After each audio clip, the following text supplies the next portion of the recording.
Hi, everyone. Thank you for joining us for another episode of STEM Girls Virtual. My name is Emily, and I'm here on behalf of Cincinnati Museum Center. On this show, we talk about different careers in the STEM fields, those fields being science, technology, engineering, and math. Today, we have Grace Brown joining us. Grace is Miss Franklin County, Ohio 2021, and also the founder of Girl to Girl, Inspiring Future STEM Leaders. Grace, thank you for joining us today. Thank you for having me. Wonderful. And I actually have some friends joining me today. We have Brittany, who's our coordinator of youth programs at the Museum Center, and we have a couple of our amazing youth volunteers, Veronica and Gabrielle, joining. So we're all going to be asking the tough questions about STEM.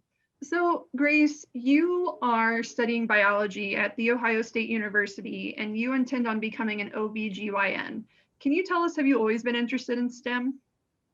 Actually, no. I was originally interested in pursuing a career in fashion or fashion merchandising. And it wasn't until I was about 16 years old when someone said something really important to me that inspired me to change my mind. And what did your teacher say? My first biology teacher, about a couple weeks into the school year, told me that I had something really special. I already knew that I was science minded, but when he pulled me aside and told me that I had a special talent and that I should consider studying biology in the future and maybe pursuing a career in STEM, that's when my entire path changed and I started pursuing STEM. Oh, that's awesome. And to have a teacher leave an lasting impact on you is really amazing. And again, like you just said, it changed your whole career path and goals. So that's really awesome. Yeah, thank you.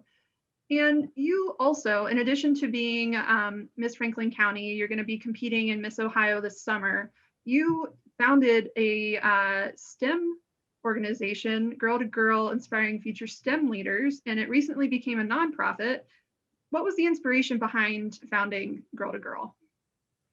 Yeah, so when my biology teacher said that to me, I recognized that if he hadn't said that to me, if he hadn't pushed me in this direction, I probably would have never found STEM and I wouldn't have found something that I'm really, really passionate about. And I kind of wanted to be that voice for other people.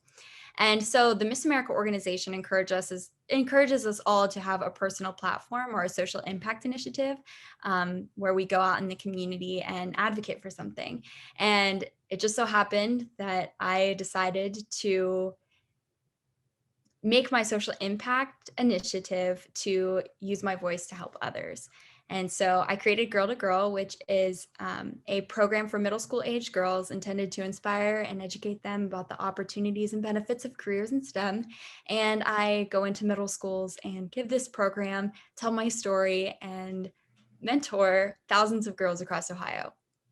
Oh, that's really great. And with COVID, are you able to offer these programs virtually?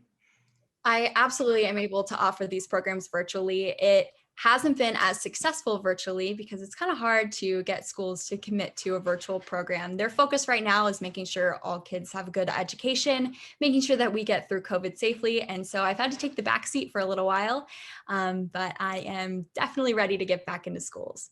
Well, that's awesome. And if someone is interested in learning more about your virtual programs, we'll put some information in the event description so that's easy to find. Yeah.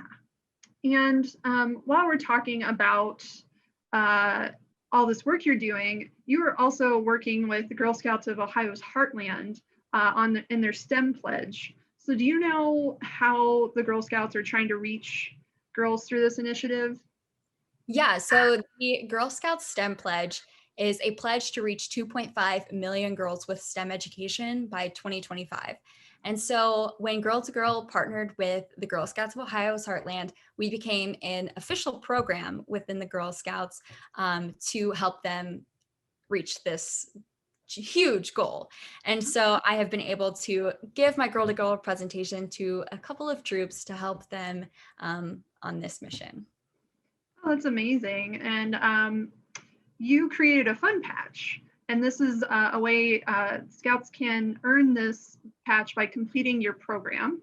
And it's offered statewide, but you were also recently appointed to the Girls Experience Committee. What is the purpose of this committee? The Girls Experience Committee is a group of volunteers that work and volunteer to make sure that the Girl Scouts programs run smoothly. This has become extremely important during COVID, since a lot of people don't have the technology skills to make sure their programs are running smoothly. And so we have been working on that. I haven't been able to help the committee as much as I would like, but I have been able to sit in on a couple Girl Scout troop meetings over the past year. Okay. And last January, actually, you partnered with U.S. Congresswoman and STEM advocate Joyce Beatty of Ohio's 3rd Congressional District. Can you tell us about the initiative you're working on with Representative Beatty? Yeah, so I sat down with Congresswoman Joyce Beatty and asked her, what can I do for Ohio or for the United States to help get the word out about STEM and advocate for girls and women in STEM? And she came up with the idea to create National STEM Month, which will be in November. So we currently have a bill and we are trying to put that in place. And so we also created an event that will be held in November of this year. It is going to be a community conversation, essentially just an escalated version of my Girl to Girl program, where we are going to be getting a couple hundred middle school age girls from Franklin County together and talking to them about the opportunities and benefits of careers in STEM. Oh, that's so fun. And you're actually also working on designating November 23rd as Women and Girls in STEM Day in Ohio. Can you talk a little bit about this? Yeah, so when we came up with the idea to make STEM month, we really wanted to give people a specific time to advocate for STEM education. And just like Breast Cancer Awareness Month, we're creating a whole entire month where people can talk about STEM. And I recognized that by creating a month about STEM, it's going to do a lot of great things for women, but we really need a specific day just for us to celebrate all the girls and women who have pushed through the adversity in STEM. So we created Girls and Women in STEM Day, which is also a bill that is sitting waiting to be made into a national holiday. Well, I hope it passes because it sounds like a really great way to recognize the work that women in STEM are doing and to hopefully inspire lots of other young women and girls into a STEM field. So I think that's really awesome. You were also named Ohio's chairwoman for the national and global STEM movement, Million Women Mentors. Can you tell us a little bit more about Million Women Mentors and what your goals are as chairwoman? Yeah. Million Women Mentors is exactly what you said. It is a national STEM mentorship organization that is rooted in state held chapters. And so each state gets to determine what mentorship looks like in their state. And so as Ohio's chairwoman, I get to make that decision for Ohio. And my main goal as Ohio's chairwoman is to establish Million Women Mentors Clubs at all of Ohio's colleges and universities. And by doing this, by creating a community within colleges, I'm hoping to reduce the dropout rate for girls studying STEM in college. Right now, only 7% of young women who start off as STEM majors graduate with their degrees in STEM. And so working in colleges to improve that statistic is my main goal.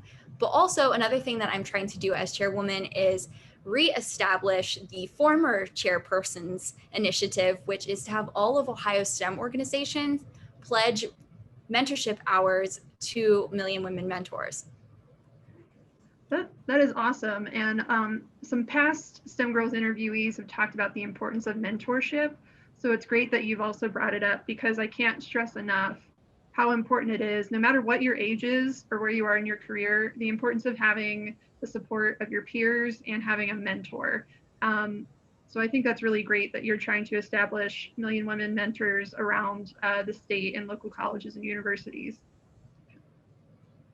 Yeah, really, the community that I will be establishing at all these colleges and universities will give the college girls people to lean on, Mm-hmm. to express their concerns and everything that they're dealing with so that they stick through it together. But one aspect of the Million Women Mentors Clubs is that those girls will also go into high schools and middle schools and share their stories and advocate for STEM education as well. So it's a full circle. Yeah, no, that's great. And it's really connecting uh, young women and girls from different points in their life, different ages, and really trying, to build this network of STEM-minded young women. So that's really neat. Yeah. Shifting gears just a little bit, you're competing this year for Miss Ohio 2021. In 2019, you were runner-up, and you were also awarded the STEM Award along with other awards and recognitions as well.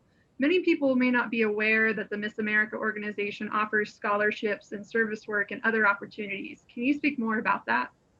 Yeah. So the Miss America organization prides itself on preparing great women for the world and preparing the world for great women.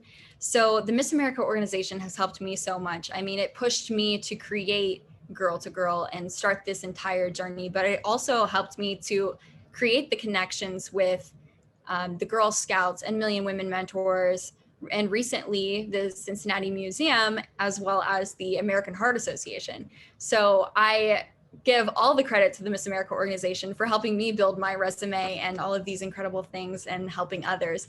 But also the Miss America organization has awarded me personally over $10,000 worth of scholarship to help with my education. And a bonus, even on top of that, they have helped me so much work on my social skills, like interviewing skills and public speaking. And they taught me how to write a resume. Yeah, that's important. Resume building, mock interviews, things like that are definitely things that should be taught in college classes. Absolutely. More often than not are not. So I think that's great that they offer not just the work to prepare you for college, but also after college. Get that resume looking really good and getting you prepared to move on after you graduate. And the Miss America organization also says that we hope our organization is something that someday falls off of your resume. Oh, okay. Yeah, because the more experience you gain, you want the most relevant experience at the top. Yeah, that's amazing. Yeah. So when is the Miss Ohio competition occurring this summer? Miss Ohio will be held on June 19th. Okay, well, we will definitely keep our fingers crossed that you are crowned Miss Ohio. Yeah, if our viewers are interested in learning more about Girl to Girl, your legislative work, STEM awareness, and your journey to Miss Ohio, where can they go and learn more? Yeah, so I post a lot about these, all of these on my Instagram accounts, so you can follow me there. But I also have Facebook groups for Girl to Girl, as well as Grace Brown Road to Miss Ohio. So you can follow me specifically on my Miss Ohio journey there or learn more about Girl to Girl. I also have flyers for Girl to Girl and Million Women Mentors. And I would recommend, if you want to know more about Million Women Mentors National, to check out their website. Wonderful, and we'll share links to all the resources you listed in the description of this event. So if anyone's wanting to learn more, it will just be one click away. Gabrielle, what were your questions for Grace? I just had a question about what classes you took in high school to prepare for your college and your career. So since I was a little bit behind starting my focus on STEM when I was going into my junior year of high school, I had a lot of catching up to do, and I wasn't as able to take as many STEM focused classes as I would like, but I did make sure to take the APs in STEM that I could. So AP Calculus, AP Biology, as well as some computer focused classes and anatomy, comparative anatomy, to make sure that I was able to have a little bit of a head start going into college. Thank you. That sounds very well-rounded.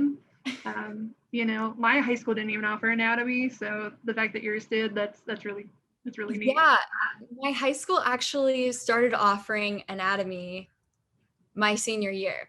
Oh, okay. And so I was able to take it like right before I left for college, and it was a really fun class. It was a combination of zoology and anatomy. That's why it was called comparative anatomy. It was really fun. Cool. My classes were boring in high school compared to yours. Oh man. No, Gabrielle, that was a great question. Veronica, do you have anything you would like to ask?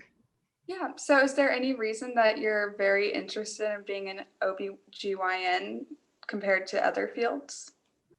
Yes, there is absolutely a specific reason why I want to be an OBGYN. So obviously I love science. I love studying biology and I want to be able to help people in my career. But I'm also really passionate about helping women.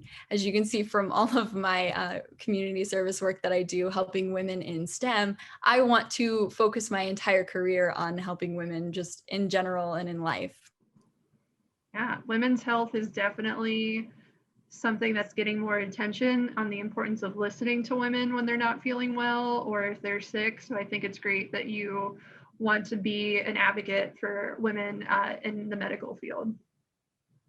What do you say to girls who look around the room like you and see a room full of like all males? Like what advice would you give them? Just keep going and you're not alone and things like that. Yeah, I would say that there's absolutely nothing a man can do that we cannot do. Women are so strong and so powerful, and there are so many things that we are better at than men. And I say that in a completely polite way. I don't mean to disrespect, but women are extremely caring and thoughtful, and those are really helpful qualities in a career field. So I think what's really important as a single woman in a room full of men is to remember that you can offer something that they can't. Yeah, great question, Gabrielle. And my last question for you, Grace, is what advice would you give to young women and girls who may be interested in studying STEM in college and then having a career in a STEM field? Well, my number one piece of advice, we already talked about it, but it is to find a mentor, a peer group, or both. There is nothing more important than having people around you that support your interests or have mutual interests. It really does help you get through all of the hard times. And then also, I would say, push through. If you're really passionate about it, if you love it as much as I do, then the challenges are just little bumps in the road you have to get over, and it is absolutely worth it on the other side. That's wonderful. Yeah, that's really great advice. Again, the importance of mentors and a peer community. Empowered women empower women. So that's really great advice. Thank you for joining us today, Grace, and good luck in Miss Ohio. And we'll see you next time.